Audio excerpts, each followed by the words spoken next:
إن الحمد لله نحمده ونصلي على رسوله الكريم أما بعد أعوذ بالله السميع العليم من الشيطان الرجيم من همزه ونفخه ونفثه بسم الله الرحمن الرحيم يا أيها الذين آمنوا إذا لقيتم فئة فاثبتوا واذكروا الله كثيرا لعلكم تفلحون۔ آج انشاءاللہ 10ویں پارے کی تفسیر کا خلاصہ آپ کے سامنے پیش کرنا ہے۔ 10واں پارہ اس میں شروع میں سورہ انفال کا بقیہ حصہ ہے، کیونکہ اس کا شروع والا حصہ ہم نے پہلے پڑھا تھا پچھلے لیکچر میں، اور پھر آگے سورہ توبہ ہے۔ سورہ انفال میں میں نے بتایا تھا کہ یہ سورت جنگ بدر کے بعد نازل ہوئی۔ جنگ بدر چونکہ مسلمانوں کی پہلی جنگ تھی، ابتدائی جنگ تھی، اس سورت میں اس جنگ پر تبصرہ بھی کیا گیا ہے، اس کا پس منظر اور اس میں حاصل ہونے والے جو اسباق تھے وہ بھی بتائے گئے ہیں، اور آگے مسلمانوں کو جنگ کے اصول بتائے گئے ہیں کہ آپ اب کس طرح تم نے جنگ کرنی ہے، کس طرح تم نے جنگ لڑنی ہے۔ اور پھر مال غنیمت جو تھا اس کا بھی بتایا گیا، وَاعْلَمُوا أَنَّمَا غَنِمْتُم مِّن شَيْءٍ، جان لو کہ جو مال غنیمت ہے فَإِنَّ لِلَّهِ خُمُسَهُ، اس کا 5واں حصہ ہے اللہ اور اس کے رسول کا ہے، اور وہ حصہ بھی قریبی ذی القربہ، قریبی رشتہ داروں میں، یتیموں میں، مسکینوں اور مسافروں میں تقسیم ہوگا۔ اور پھر حکمت بتائی گئی کہ ہم نے یہ اتنی بڑی جنگ کیوں کرائی، کہ 313 کو 1000 کے مقابلے میں لا کھڑا کیا، اور 313 کو فتح ہم نے کیوں عطا کی؟ اس وجہ سے کہ ہم دکھائیں دنیا کو کہ مادیت پرستی کی طرف جو جا رہے ہیں اور دیکھ رہے ہیں کہ دنیا بظاہر اسباب اور حالات کس طرف تھے، اسلحہ بھی ان کے پاس تھا، تعداد میں بھی وہ زیادہ تھے، جنگ کے ماہر بھی تھے، اور دنیا میں پاور اور طاقت بھی ان کے پاس تھی، لیکن ہم نے 313 کو فتح دے کر دنیا کو یہ دکھایا کہ جنگیں دنیا کے اسباب سے نہیں جیتی جا سکتی، اور اللہ رب العالمین جس کے ساتھ ہو فتح اس کے ساتھ ہوتی ہے۔ تمہارے پاس دنیا کے اسباب ہیں، اللہ کے پاس کئی اس کے آلٹرنیٹ موجود ہیں۔ اللہ تعالیٰ نے فرشتے بھیج کر فتح دی اور دنیا کو دکھا دیا کہ مسلمانوں کے ساتھ حق ہے، اور کافر جو ہیں مشرک وہ باطل پر ہیں، ٹھیک ہے نا؟ کس لیے؟ فرمایا لِيَهْلِكَ مَنْ هَلَكَ عَنْ بَيِّنَةٍ، کہ اب حق واضح ہو گیا ہے، اب جو ہلاک ہو دلیل پر ہلاک ہو، جو زندہ رہے دلیل پر زندہ رہے، جو حق پر رہے گا وہ بھی دلیل کے ساتھ رہے گا، جو باطل پر رہے گا وہ بھی اس کو پتہ ہوگا کہ میں باطل پر ہوں، تاکہ ہم من یحییٰ عن بینہ سب کے لیے چیزیں واضح ہو جائیں۔ اور پھر اللہ رب العالمین نے جنگ کا اصول بتاتے ہوئے فرمایا یا ایھا الذین آمنوا اذا لقیتم فئۃ فاثبتوا، اے ایمان والو جب تم ملو کسی قافلے سے، کسی گروہ سے، کسی لشکر سے، فاثبتوا، تو پہلا اصول یہ ہے ثابت قدم رہنا ہے، تم نے ثابت قدمی اختیار کرنی ہے، واذکروا اللہ، اور اللہ کا ذکر کثرت کے ساتھ کرنا ہے، کثیرا لعلکم تفلحون، تاکہ تم کامیاب ہو سکو۔ تو جنگ کے میدان میں اللہ کا ذکر کرنے سے بہت فوائد ملتے ہیں۔ جنگ کے میدان میں دیکھیں تیر چل رہے ہیں، تلواریں چل رہی ہیں، انسان کی اپنی جان جانے کا خطرہ ہے، وہاں بھی اللہ فرماتے ہیں اگر تم اس جنگ میں جیتنا چاہتے ہو تو میرا ذکر کرو، اپنے اسلحہ پر بھروسہ نہ کرنا، اپنے اسباب اور وسائل پر، اپنی فوجوں پر ناز نہ کرنا، بلکہ اگر جیتنا ہے تم نے جنگ تو میرا ذکر کرو، مجھے یاد رکھو، کثرت کے ساتھ ذکر کرو تو تم کامیاب ہو جاؤ گے، لعلکم تفلحون، تاکہ تمہیں فلاح ملے۔ تو ہمیں بھی چاہیے کہ اگر فلاح چاہتے ہیں، یا ایھا الذین آمنوا اذکروا اللہ ذکرا کثیرا لعلکم تفلحون، اے ایمان والو اللہ کو کثرت کے ساتھ یاد کیا کرو۔ اب اللہ کی یاد میں 5 وقت کی نماز، اقم الصلاۃ لذکری، یہ نماز اللہ کا ذکر ہے، اللہ کے ذکر کے لیے نماز، نمازوں کے بعد کے جو اذکار ہیں ان کو یاد کریں اور ان کو پڑھیں، صبح شام کے اذکار پڑھیں، اور قرآن سارا اس کی تلاوت یہ اللہ کا ذکر ہے۔ اور آگے جنگ کا اصول یہ بیان کیا اطیعوا اللہ ورسول، اللہ اور اس کے رسول کی اطاعت کرنی ہے، ولا تنازعوا، آپس میں جھگڑا نہیں کرنا، آپس کا اختلاف جو ہے فتفشلوا، پھر کیا ہوگا؟ آپس میں اختلاف کیا تو تمہاری طاقت جو ہے کم ہو جائے گی، تمہارے اندر بگاڑ پیدا ہو جائے گا، وتذھب ریحکم، اور تمہاری جو ہوا ہے، تمہاری جو طاقت ہے وہ چلی جائے گی، واصبروا، اور صبر کرو، بے شک اللہ تعالیٰ صبر کرنے والوں کے ساتھ ہیں۔ اور پھر آگے یہ بتایا جا رہا ہے کہ جب جنگ بدر ہوئی تھی نا، تو شیطان نے بھی اس میں کردار ادا کیا تھا. وَإِذْ لَهُمُ الشَّيْطَانُ أَعْمَالَهُم، شیطان نے ان کے کام مزین کر کے دکھائے. کل والا لیکچر اگر آپ کو یاد ہے تو میں نے بتایا تھا کہ جنگ بدر ہوئی تھی کافروں کی شرارتوں کی وجہ سے. کافروں نے وہاں بھی مسلمانوں کو سکون سے نہیں بیٹھنے دیا. جنگ کی تیاری کر رہے تھے اور سامان خرید رہے تھے کہ ہم مسلمانوں کو مٹا دیں. مسلمانوں کو پتہ چلا تو انہوں نے اس قافلے پر حملہ کرنا چاہا جو شام سے سامان لے کے آ رہا تھا. جب مشرکین مکہ کو پتہ چلا کہ ہمارے قافلے پر مسلمان حملہ کر رہے ہیں تو انہوں نے ایک بہت بڑا لشکر تیار کیا جنگ کے لیے. وہی 1000 کا لشکر جو آیا تھا مسلمانوں سے جن کی جنگ ہوئی تھی. تو وہ جب لشکر تیار کر رہے تھے تو ان کے دل میں آیا قریش مکہ کی ایک اور قبیلے کے ساتھ لڑائی تھی. تو انہیں یاد آیا کہ وہ قبیلہ جو ہمارا دشمن ہے، ہم اگر سارے نوجوان اور سارے پورا لشکر لے کر مدینہ پر حملہ کرتے ہیں تو یہ قبیلے والے غالباً بنو کنانہ ان کا نام تھا کہ یہ بنو کنانہ کے لوگ یہ آ کر ہم پر حملہ کر دیں گے. اور کئی لوگ جو ہے دل چھوڑ بیٹھے، گھبرا گئے اور کہنے لگے کہ ہم تو نہیں جاتے کیونکہ پیچھے ہمارے گھروں پر وہ حملہ کر دیں گے.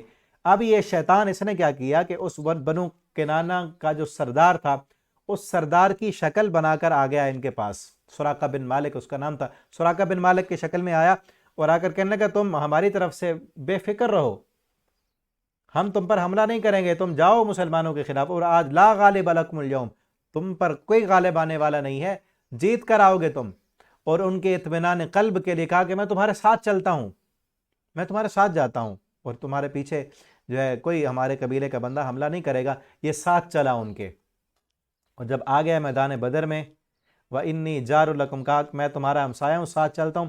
فَلَمَّا تَرَأَتِ الْفِئَتَانِ، جب اس نے دیکھے، شیطان نے فرشتوں کو دیکھا، باقی لوگوں نے تو نہیں دیکھا نا، شیطان نے دیکھ لیا کہ فرشتے آ رہے ہیں، نَكَصَ عَلَىٰ عَقِبَيْهِ، اپنے ایڑیوں کے بل بھاگ گیا اور کہا انی بریء منکم، میں تم سے بری ہوں، انی ارا ما لا ترون، بے شک میں وہ دیکھ رہا ہوں جو تم نہیں دیکھ رہے. آسمان سے فرشتے آ چکے ہیں، تم تو دیکھ ہی نہیں سکتے. انی اخاف اللہ، میں ڈرتا ہوں اللہ سے. جھوٹ بولا ظالم نے، زبان سے کہا. یہاں پر ایک مفسر نے لکھا ہے جو بندہ صرف زبان سے کہے میں اللہ سے ڈرتا ہوں، عمل سے ثابت نہ کرے تو وہ جھوٹا ہے، شیطان کا بھائی ہے، ایسے سمجھ لیں. توبہ توبہ زبان سے وہ تسبیح نکال رہا ہے اور گناہ بھی کر رہا ہے، آ رہا ہے اسلام کے خلاف، مسلمانوں کے خلاف، اور جھوٹ بول کر کس طرح ان کو لے کے آیا اور کہتا اللہ سے ڈرتا ہوں. ڈرتا تو یہ کام کرتا. واللہ شدید العقاب، اور اللہ بہت سخت سزا دینے والے ہیں. اور آگے اور بھی اصول بیان کیا گیا ہے جنگ کا. فرمایا وَأَعِدُّوا لَهُم مَّا اسْتَطَعْتُم مِّن قُوَّةٍ، دشمن کے خلاف جتنا تمہارے پاس طاقت ہے قوت تیار کرو، جتنی استطاعت ہے، مَّا اسْتَطَعْتُم، جتنی تم طاقت رکھتے ہو. یہ نہیں کہ جتنی وہ کر رہے ہیں اتنی نہیں، ٹھیک ہے نا، جتنا تمہارے پاس طاقت ہے وہ طاقت تیار رکھو، فوج تیار رکھو، اسلحہ تیار رکھو، ٹریننگ کر کے رکھو. اگر ان کے مقابلے کی نہیں کر سکتے تو جتنا استطاعت ہے اتنی کرو. اور یاد رکھنا ہے طاقت کے بل بوتے پہ تم نے نہیں جیتنا، تم نے اللہ کے سہارے پہ جنگ جیتنی ہے، ٹھیک ہے نا. من رباط الخیل ترہبون بہ عدو اللہ، سرحدوں کی مضبوطی کے لیے گھوڑے تیار کرو جن سے تم اللہ کے دشمنوں کو جو ہے مرعوب کر سکو، ان کو ڈرا سکو. اور پھر آگے اللہ تعالیٰ نے یہ فرمایا وَأَلَّفَ بَيْنَ قُلُوبِهِمْ یا فَإِنَّ حَسْبَكَ اللَّهُ، آپ کے لیے اللہ کافی ہے. هُوَ الَّذِي أَيَّدَكَ بِنَصْرِهِ، جس نے اپنی مدد کے ساتھ تمہاری مدد کی ہے. کہ یہ اسلحے پر تم نے بھروسہ نہیں کرنا، جس طرح 313 تھے تمہارے پاس کچھ نہیں تھا، اللہ نے فتح دی ہے. اب بھی تم نے امید، یقین اور اعتماد اللہ کی ذات پہ رکھنا ہے. اور اللہ نے دیکھا اللہ بین قلوبہم، کس طرح تمہارے دلوں کو ایک دوسرے کے ساتھ ملا دیا ہے. لو انفقت ما فی الارض جمیعا، اگر آپ زمین میں جو کچھ بھی ہے، یہ سونا، یہ چاندی، یہ جواہرات، سارا کچھ خرچ کر دیتے، ان صحابہ کرام کے دلوں کو آپس میں ملا نہیں سکتے تھے. ولیکن اللہ الف بینہم، لیکن اللہ نے ان کے دلوں کو ملا دیا ہے. اللہ تعالیٰ نے ان کے دل جوڑ دیے ہیں. اور پھر حقیقی مومن کون ہے یہ بتایا گیا ہے. والذین آمنوا وہاجروا وجاہدوا فی سبیل اللہ، وہ لوگ حقیقی طور پر مومن ہیں جنہوں نے جو ایمان بھی لائے، ہجرت بھی کی اور جہاد بھی کیا اللہ کے راستے میں. والذین آووا ونصروا، وہ لوگ جنہوں نے ان کو جگہ دی، انصار، کہ جو مدینہ میں تھے مہاجر ہجرت کر کے آئے انہوں نے ان کو جگہ دی اور ان کی مدد کی. اولئک هم المؤمنون حقا, یہی مومن ہے حقیقی معنوں میں. لہم مغفرہ, ان کے لیے مغفرت بھی ہے اور عزت والی روزی بھی ہے. اس کے بعد آگے سورہ توبہ ہے. سورہ توبہ جو ہے یہ کچھ حصہ اس کا فتح مکہ کے بعد نازل ہوا, اور کچھ آیتیں فتح مکہ سے پہلے, کچھ فتح مکہ کے بعد, اور کچھ جو ہے اس سورت کا حصہ وہ غزوہ تبوک کے موقع پر نازل ہوا. غزوہ تبوک سے پہلے کچھ غزوہ وہاں تبوک کے میدان میں بھی جا کر وہاں کچھ آیتیں نازل ہوئیں, کچھ واپسی پر نازل ہوئیں غزوہ تبوک کے بعد. تو جو حصہ فتح مکہ کے متعلق ہے اس میں یہ تھا کہ مکہ جو تھا وہ پورے عرب کا ایک اس کو مرکزی حیثیت حاصل تھی, سیاسی مرکز بھی تھا اور مذہبی مرکز بھی تھا. جب تک قریش مکہ کے قبضہ میں تھا مکہ تو سارا عرب ان کے ساتھ تھا, اور پورے عرب کے قبائل کے جتنے بھی قبیلے تھے ان کی نظر تھی مکہ پر. وہ دیکھ رہے تھے کہ اگر مسلمان مکہ فتح کر لیتے ہیں اور مکہ پر قبضہ ان کا ہو جاتا ہے تو اس کا مطلب یہ ہے کہ مسلمان سچے ہیں اور محمد رسول اللہ صلی اللہ علیہ وسلم جو دین لے کے آئے وہ سچا ہے اور قریش جھوٹے ہیں. اور اگر مسلمان نہیں فتح حاصل کر سکتے, مکہ فتح نہیں کر سکتے, تو مسلمانوں کا جو دین ہے وہ سچا نہیں ہے. پورے عرب کے وہ انتظار میں تھے. جب مکہ فتح ہوا تو بہت سارے قبائل جوک در جوک اذا جاء نصر اللہ والفتح ورأیت الناس يدخلون فی دین اللہ افواجا, اللہ کے دین میں فوج در فوج وہ داخل ہونے لگے. جب بہت سارے لوگ داخل ہوئے اور دائرہ جو ہے اسلام کا وہ پھیل گیا, اور باہر بھی جو ہے دوسرے لوگوں تک بھی اسلام کا پیغام پہنچنے لگا, تو اس وقت ایک سلطنت کو کس طرح بنانا ہے اور کافروں کے ساتھ اور دوسرے باہر کے ملکوں کے جو کافر ہیں ان کے ساتھ کس طرح کا سلوک رکھنا ہے, اور مدینہ جو ہے ایک باقاعدہ مضبوط سلطنت بن گیا تھا. تو اس صورت کا ابتدائی حصہ جس میں مشرک قبائل اور کافر حکومتوں کے ساتھ اسلامی حکومتوں کی خارجہ پالیسی کے اصول بیان کیے گئے ہیں کہ ان کے ساتھ کس طرح کے تعلقات ہونے چاہیے. اور پھر جب اسلام جزیرہ عرب پر غالب آ گیا تو آس پاس کی حکومتوں کے کان بھی کھڑے ہو گئے, انہیں بھی خطرے کا الارم سنائی دینے لگا. اس دور کی سب سے بڑی طاقت روم نے مدینہ پر حملہ کر کے اسلامی حکومت کو ختم کرنے کا پروگرام بنا لیا. انہوں نے دیکھا کہ یہ بڑھتی ہوئی طاقت, پہلے تو دیکھ رہے تھے کہ یہیں پر کچل جائے گی اور کوئی طاقت ان کو کچل دے گی. جب دیکھا کہ پورے عرب میں اب یہ طاقت ابھر کر سامنے آ گئی ہے اور پورے عرب کے قبائل ان کے نیچے سرنگو ہو گئے اور یہ طاقت پورے عرب میں اب ابھر کر بڑی بن چکی ہے, تو انہوں نے اس طاقت کو کچلنے کا پروگرام میں, کیونکہ روم سپر پاور تھی اس وقت. رسول اللہ صلی اللہ علیہ وسلم کو اپنے ذرائع سے یہ اطلاع مل گئی, تو آپ صلی اللہ علیہ وسلم نے مدینہ میں بیٹھ کر ان کا انتظار کرنے کی بجائے 9 ہجری میں رجب کے مہینے میں 30,000 کا لشکر لے کر آپ صلی اللہ علیہ وسلم نکلے, اور روم کی سرحد کے قریب ایک جگہ تھی تبوک, غزوے کا نام بھی غزوہ تبوک ہے, وہاں جا کر آپ صلی اللہ علیہ وسلم نے پڑاؤ کیا. کیسر روم نے مسلمانوں کی یہ جرت دیکھی تو میدان میں آنے سے انکار کر دیا. انہوں نے دیکھا کس قدر بہادر ہیں, کبھی 313 نہتے بے سر و سامانی کے عالم میں 1000 سے ٹکرا جاتے ہیں, اور کس طرح کی ان کے پاس طاقت و قوت ہے کہ جو بھی ان کے سامنے آیا ہے سب کو انہوں نے شکست فاش دی ہے. اور اس سے پہلے ایک اور غزوہ بھی, غزوہ موتا بھی ہو چکا تھا. تو کیسر روم نے جب دیکھا کہ مسلمانوں نے یہ جرت دیکھی تو وہاں آنے سے مقابلے میں نہیں آیا. رسول اللہ صلی اللہ علیہ وسلم نے وہاں 20 دن قیام فرمایا. آس پاس کی کئی چھوٹی موٹی ریاستوں نے جو پہلے کیسر کے تابع تھیں, جزیہ کے عوض مسلمان ریاست کی اطاعت قبول کر لی, اور اس سفر کو غزوہ تبوک کہا جاتا ہے. سورہ توبہ کا دوسرا حصہ غزوہ تبوک کی تیاری کے سلسلے میں سفر سے پہلے نازل ہوا, کچھ تبوک سے واپسی کے مسائل پر مشتمل ہے, اور اس میں کئی منافق تھے جو غزوہ تبوک میں نہیں گئے, کھل کر سامنے آ گئے, کیونکہ بہت لمبا سفر تھا اور گرمیوں کے دن تھے, فصل بھی پیچھے پک چکی تھی. جو خالصتاً مومن تھے وہی گئے, انہوں نے آ کر وہ اپنا مال بھی دیتے تھے. اللہ نبی صلی اللہ علیہ وسلم کے سامنے کچھ ایسے بھی تھے جو جانا چاہتے تھے لیکن ان کے پاس سواری نہیں تھی. آپ صلی اللہ علیہ وسلم کہتے میرے پاس تو سواری نہیں ہے, میں کیسے لے کر جاؤں. وہ واپس جاتے, ان کی آنکھوں سے آنسو بہ رہے ہوتے. ایسے سچے مسلمان بھی تھے, اور کچھ مذاق کرنے والے دل میں خوش تھے کہ اتنی بڑی طاقت سے جو ہے پنگا لے لیا ہے, اب تو یہ باقی نہیں بچیں گے. خوشیاں منا رہے تھے, ٹھیک ہے نا. تو پہلے اعلان کیا گیا